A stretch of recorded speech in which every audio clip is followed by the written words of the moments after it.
Hi, I am Nikki. I am a licensed clinical social worker and I own my own private practice in the Salt Lake City area in Utah. I have been a practicing counselor for a little over 11 years. My specialty is working with clients with anxiety. This tends to present with perfectionism and people-pleasing tendencies. But I also work with a wide range of other clients. This YouTube channel is a passion project of mine that I love to do to provide tips and tricks to people that just help in navigating the world that we live in. So hopefully get to provide some of that for you today. I'd like to introduce to you Stacy Malone, who is a certified health and wellness coach. We are going to tackle a discussion today. She is a fellow entrepreneur and business owner. She also happens to be a friend of mine, which I am grateful to have. Same. And I wanted to have her on today so that we could discuss a great topic that hopefully you guys will get some information out of. So would you like to tell us a little bit about yourself? I would. I also am here in Utah and originally from New Jersey, and I have really found a interesting niche professionally, coaching a lot of different people in other professions as well. So I work with clients that are looking to make some sort of significant health improvement. I work with them to identify barriers that have been stumbling blocks for them to be able to navigate these types of changes on their own. So I mostly serve as their cheerleader, supporter, and accountability coach, and it has been really fulfilling to me to be able to have the honor to do this. Happy to work with you today. Thank you so much for having me. Thanks for coming. Nikki, we were talking the other day and it prompted this arrangement, collaboration that we're working through today. And we sort of jokingly talked about how change is simple. It's just so easy. It's just a tiny little thing, So right? easy.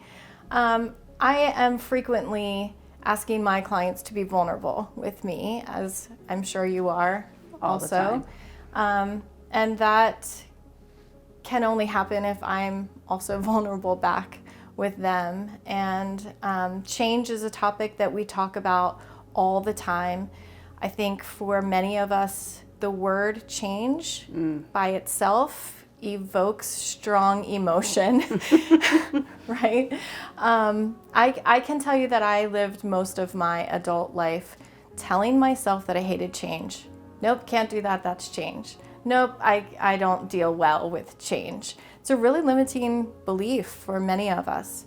And so I wanted to just ask you, as you're working with clients and encouraging them to develop some passion to change and improve in certain ways, how can we better embrace change and look at it as more of a catalyst for improvement?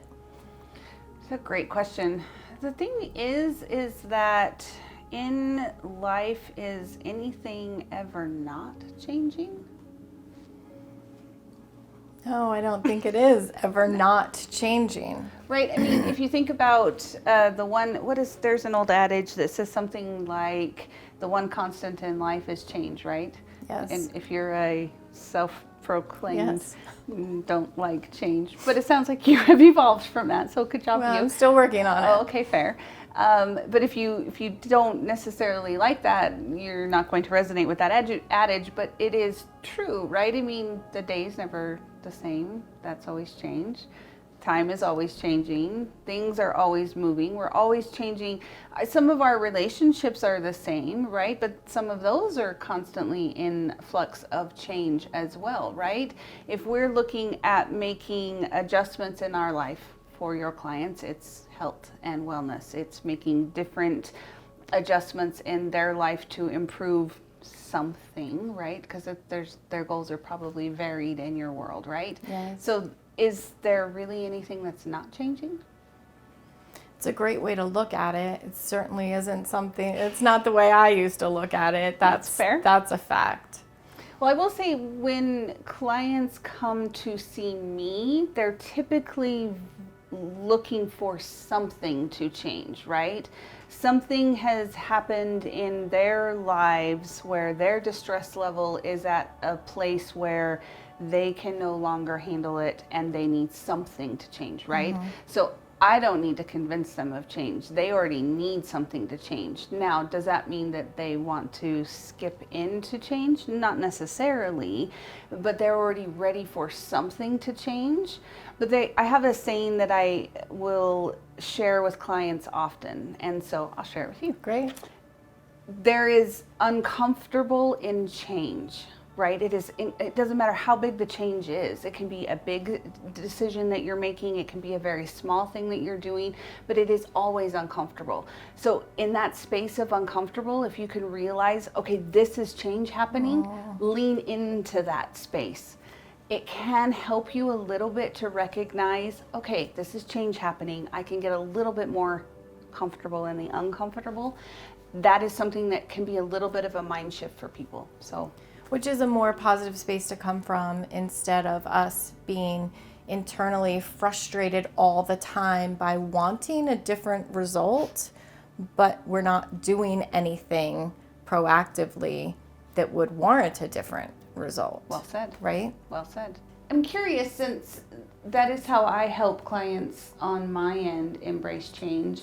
When clients come to you, I mean, obviously they're coming to you because they want to make some kind of change. How do you help them to embrace change?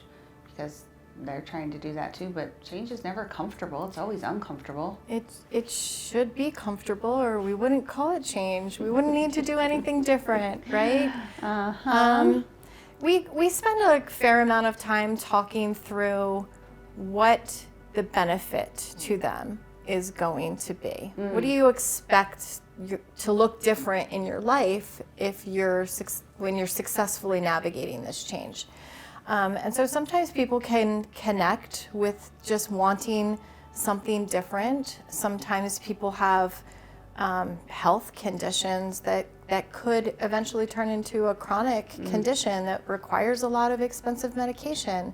And so sometimes that can be a powerful motivator for them to change, but it's always difficult. No matter what we're working through to shift, it is always difficult. I think if they can connect a very powerful why to what's going to happen and look differently to them, I think that can help people better to embrace change. So it's expectation management. That's what I would call that.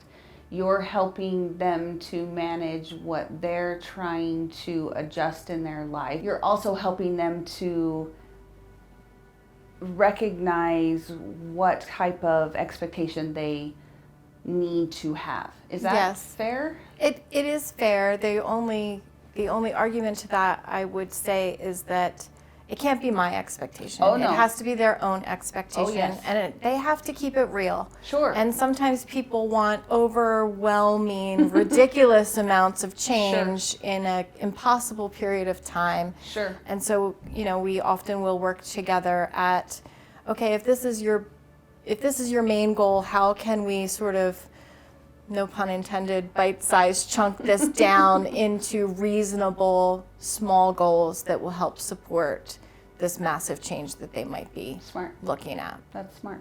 So Nikki, I'm just wondering, when you're working through these changes with your clients, what are some of the barriers emotionally that hold people back from trying to make change? That's a great question. Probably the biggest thing that I see would be fear that gets in the way of people, right? And it isn't just fear that they won't succeed, it's also fear that they will succeed, right? And then that leads to self-sabotaging behavior, and that's a whole a whole different video. Oh yeah, we can talk for hours about that one. But yes, fear I think is a big one for people, because maybe they have had situations in their life in the past that have led to not completing something. So then they're afraid that that's going to happen again.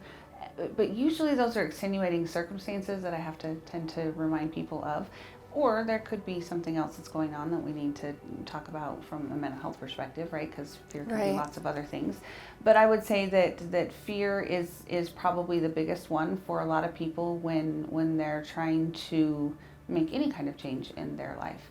Maybe that's fear of acceptance themselves or from others, right? If you're trying to make, even if it's a small change, like what we're talking about, simple. Right.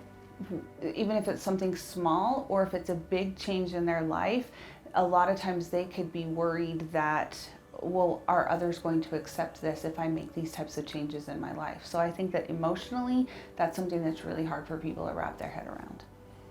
I think that's really true. I think sometimes we don't know what that change is going to look like for us on the other side. Sure. Right? Where sometimes there are impactful things that happen because of that change. I found it interesting that you said fear of success is sometimes legitimate for some people. 100%. And I can get, I guess, working with or start down a path with a client, and then all of a sudden we hit barrier after barrier after barrier, and then it's getting curious about, well, what's happening here? Why were we making such, and by we I mean them, right? Because they're the ones who are putting in the effort. They're the ones who are doing the work, and providing the tools for it. But they were making successes. They were making strides in their goals that they wanted to accomplish. And then all of a sudden barrier after barrier starts to happen. And it is oftentimes self-defeating pieces that they get afraid of, if I keep going down this path and I start to accomplish all of these things, then it is self-sabotaging behavior that starts to happen. Now keep in mind, these are not conscious things that are happening. It's not, they sit down, okay, if I take the next step, then I'm going, like, these are not, right? That's not what's happening. These are totally subconscious things that are happening. But there is that big fear that if I do accomplish this, then what? They know things from that space of not succeeding. That is comfortable. Even though it's uncomfortable, that's what they know.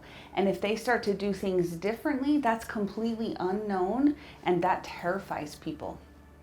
I'm sure you see this. I have seen it. I have seen it in my own personal experience, where when you can't necessarily have a very clear and vivid picture of what this is at some point going to look like, it can be scary.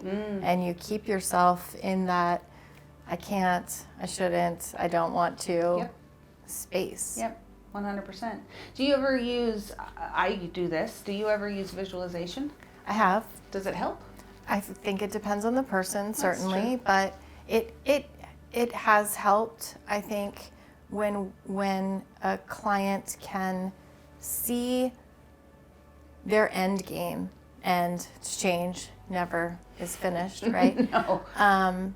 But when they can see it, when they have people who support them, who are encouraging to them, I think that visualization and identifying with something can be helpful. So Nikki, a lot of my clients need a little confidence boost, a belief from someone other than themselves that they can be successful in some way. Yes. How can I better help clients feel a sense of confidence? You could, I mean, you said this in the beginning, that oftentimes what you feel like you do is help them in I think you used the word cheerleading, right? You're coaching them to stay on track, to encourage them to align with what they're trying to do. The other thing is, I think that this is really, really, really helpful, is reminding them of progress. When you're too close to the problem, or to whatever the goal even is, even if that's not the problem, goals are not problems, goals are awesome. If you're too close to it, you can't see progress. Plus, we live in an instant gratification world. Yes, we do. So you can access anything you want from a phone like this, right? So we want things quickly. We want them yesterday. We don't want to work hard. And it's not that we don't want to work hard for them, but we want them very quickly. So it is hard to see progress when you're really close to it. I think reminding them of their progress, look how far you've come, look at the things that have already happened, doesn't matter how small they are. So progress over perfection. It's not that word. It's not. I know it's Exist. the naughty P word. It's the naughty P right? word. But yes, 100%. I think something else that's important for us to realize too is that sometimes we're our own worst critic, right? We're very hard on ourselves. Yes. We would never say the mean, terrible things to No. others that we actually say inside of our brain, right? 100%. Sometimes people look at failure as lack of success, like it's either you win or you lose. Correct. And something that I'm trying to pay more attention to is helping my clients understand and feel that even in a failure, there is a lesson learned that they can then apply Sure. to the next situation, the next Sure. problem. 100%. And that internal dialogue that we all have that constantly runs inside of our head, if you're not cognizant of, is that something that's positive? Is that something that's negative? That's going to impact everything. It's how we color our world. I mean, I've done multiple videos on just this topic alone. I probably don't go a day without talking about this with clients because it is how we're filtering everything that's inside of our world. So if you're sitting there, like you're saying, talking poorly to yourself, things you would never say to another person, and yet this is how you're talking to yourself, that's a problem. Yeah, I agree. I think sometimes we should spend some time talking that in the mirror and see how that feels. Yeah, because if you said it out loud, you'd realize how harsh it is. Yeah. Because when you say it so frequently inside of your own head, Yeah. you would realize how harsh it is. And we believe that Yes. dialogue Yes. that we tell it, the lie. I call it the lies we tell ourselves, Yes. right? Well, you said it earlier. It's that limiting belief, right? Mm-hmm. That narrative that we have inside of our head it's constantly going, and that's that narrative that we have. We do believe it. We don't even second guess it. That is why I talk to people all the time. Like, well, are you even questioning what you're saying to yourself? Do you stop and say, well, is that true? Why do I have this belief? It just might be something that you've said to yourself for so long that you believe it. And now with change that you're trying to implement in your life, you need to question, okay, wait a minute, is that true? That might be something that was true at one time, but is no longer true anymore. That's important. Mm-hmm. Very important distinction. For sure. And you said too, in making changes, one thing might not have worked, but something within it might have worked. So the concept of growth mindset, do you know what that Yes. is? I can't remember whose that is, but I'll put it in the description. But Perfect. the growth mindset is there may be a piece of the steps that is functioning and working, and one area may have caused the whole piece to fail. So look at the whole system, see what parts of it are to be kept, but don't scrap the whole thing and just, well, that failed. It probably isn't a failure. Something in it didn't work. See what pieces are salvageable and pick back up and learn from that and move forward. I like that. Another bridge too is to understand that for everything that doesn't work, we're that much closer to the next thing that will. So true. And sometimes if I have a client that is experimenting with different types of food to find out maybe they have a sensitivity or an inflammation trigger or something like that, the more foods they can try that aren't their trigger, the closer they are to identifying that problem. That's right. You're still eliminating things. You're still figuring out what's not working, and that is still going towards your ultimate goal. And there's no magic recipe for every person. What works great for me may look entirely different than what might work for you. Yeah, all or nothing thinking's not going to be your Yes. friend with these types of things. To be fair, I don't know that all or nothing thinking ever helps. I think you're probably right. Of course, I'm using all or nothing thinking in that, which Right. I guess there's a little irony there, but whatever. I don't know that I can think of a time that all or nothing thinking is beneficial. Right. Even when it's positive, right? Because Sure. then it comes from a space that maybe isn't authentic. You got to find the middle ground for most things. I don't know that it's ever always this or never this. It's balance. Like the word I Always keep coming balance. back to is finding and striking a balance Yep. in all things. And that's how you get simple change. Simple change. I like it. Yeah. So Nikki, as I'm working with my own clients, can you help me to have an understanding of at what point in time would maybe they benefit from some sort of counseling or therapy services? It's a super individualized question, but let me see if I can do my best at answering it in general terms. So if you're making some changes and the emotions that are coming up are really, really great, there might be something from your past that might need to be dealt with that is impacting your ability to move forward, right? That's one thing that I can think of. When the emotions that are coming up for them are so triggering, they could be related to past events that could indicate maybe undiagnosable, but could be related to emotional eating, maybe an undiagnosed eating disorder, something along those lines. So it could be something that you're seeing that is maybe them hitting a consistent barrier, that they may have some items that they need to work through with a therapist, and that could be really beneficial for them. Yes. If that's super helpful. okay. Another thing that I would suggest is that if you're seeing your ability to talk to them about, hey, can you redirect some of the thoughts that you're having? If they are having a difficult time doing that, they might need tools from a therapist that they can get clinically that might be out of scope for you. Yes, for sure. So if you're seeing, hey, try X, Y, or Z that is within scope for you, if they're unable to do that, if they've got a narrative that they have had for years, they may need something more clinical to be able to work through that. And so that would be another area that they might be able to work with a therapist to help figure out what that's about. Yes. A lot of people they use food as a way to avoid other things.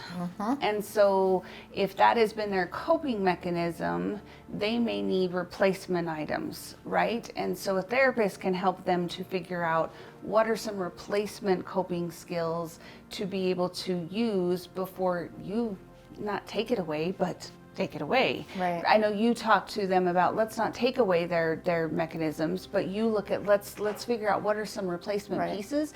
Well, if food is their coping skill, they need other coping mechanisms before they're going to be able to do that. So a therapist could help with that. So that might be another option that therapy might be something beneficial for them. You might also see if some pretty significant anxiety is showing up for people when you're trying to help them either align with what their goals are, if they're trying to figure out what changes that they're trying to make. Anxiety is very much a fear-based disorder. So if you're seeing fears and anxieties that are coming up with people, that is really going to prevent them to be able to implement any kind of wellness changes. Being able to come and see a therapist or myself, they would be able to do that. I like that. So as a chronic overthinker myself, I have very purposefully been trying to make things simple for both myself and clients. Something that we talk about all the time is that change, simple change, can be small tweaks, even adding new things in, adding new areas of movement, daily activity, different food groups that maybe you have previously been avoiding or eliminating from your life because someone else told you to. I think it's really helpful to add things before we worry about restricting and taking away the things. These are our comfort things. They have at some point in time become a habit that we rely on and we have this codependency with, right? And so how can we add more great things and then start, I don't need that anymore. I don't need that Diet Coke. I don't, need the things that maybe are impeding our ability to add more health to our lifestyle. That's well said. And I think too, being able to create a construct around that with some really solid boundaries. And of course, I'm a therapist, so of course that's what I'm going to say. And I do think it's important too, but everything that you just said would require that, right? If you're going to add things in your life, you're going to have boundaries to be able to do that. Know where your yeses are at, know where your nos begin. All of those things are going to be necessary to be able to add those simple changes wherever they might lie in your life. So remember, boundaries are going to be needed to make those simple changes in your life wherever they might lie. So yeah.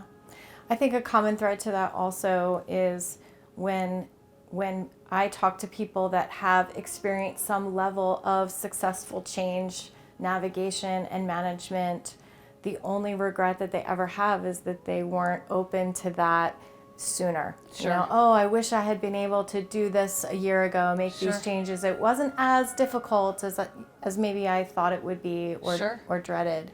Well, so I guess I would ask you that question. Having heard you say that, when you commented on being such a strict, I don't like change, is that your experience? Are you glad that you made the changes that you did? Yeah, I'm absolutely glad. It changed everything about my life. It changed every relationship that I had. It changed my relationship with so many things that I didn't previously understand why those things were so important to me. I try and live a life without regrets, so I don't want to say I regret not having made those changes sooner. I think timing is everything, and we act in the right season. Well said. Of those kinds of issues. So no, I don't necessarily regret it, but I'm excited when people say that, because why put off any kind of improvement, whether it's a professional enhancement or any kind of health related goal, any kind of stretch, I think that's going to bring improvement to our personal lives is worth the time to change. Well said. So we wanted to give some tips on how to successfully navigate some simple changes. The first, of course, would be to start with a positive attitude, right? How important is that? Tremendously. Another thing is that we need to learn how to ignore our inner critic. We already talked about how mean we can be to ourselves, so we definitely want to push down that self-criticism. Can I give a tip there? Yes. On top of that tip? An easy tool to use on ignoring that inner critic is put it through a filter of a friend. However you talk to a friend or a loved one, speak to yourself in the same way. It's a really easy relative term. Yes. It's an easy tip to have, is talk to yourself the way you would talk to a loved one or a friend. So I really like that. Thanks. I think it's also really helpful to identify with your change, with your goal, and communicate it to someone who's going to help support you. Find an accountability partner, find a community of like-minded people who are all trying to do the same thing. That can be so motivating when we're surrounding ourselves with the same positive changes. Yeah, I agree. One of the things that I personally struggle with is not overcomplicating the plan. I don't know if that comes from a place of ego, but I want to verbal vomit all the instructions. And so we have to just keep it simple, start with one small shift and build some success underneath of you before you move on to the next thing. The name of the video is Simple Change. So let's keep it simple. I think the other thing is to celebrate every milestone. Agreed. Every success. Celebrate weekly, celebrate daily. Hey, I was awesome at this today. Give yourself a pat on the back. And I think that can really be motivating when you take a minute to acknowledge. Well, and that goes back to focusing on the positives, right? If you only focus on the things that you didn't achieve, that's so demotivating. So focus on what you did achieve. Yeah. I think probably the last tip then would just be to what I say all the time is rinse and repeat. Do it again. Find another why, find another goal, and make another improvement. And no, who's ever sorry that they get better? Nobody. Not me. No. So make a change and keep moving forward. So Good. Well, thank you for having me. I've really enjoyed being here and chatting with you today. I appreciate you coming. Thanks for sharing your insights, because this is a world that I don't know a lot about, so I appreciate you. Maybe we can have you back another time. I'd love to be here. Well, thanks for coming. If you are interested in making some lifestyle changes, how can people get in touch with you? People can contact me at the website trueforyouwellness.com. Great, and I will put that in the description as well. And then if anyone is interested in making some mental health changes and you are in Utah or Ohio, please reach out to me, evolvecounselingutah.com, and that will be in the description as well. So thanks again for coming. Appreciate all your insights, and thanks for watching. Don't forget to subscribe to my channel.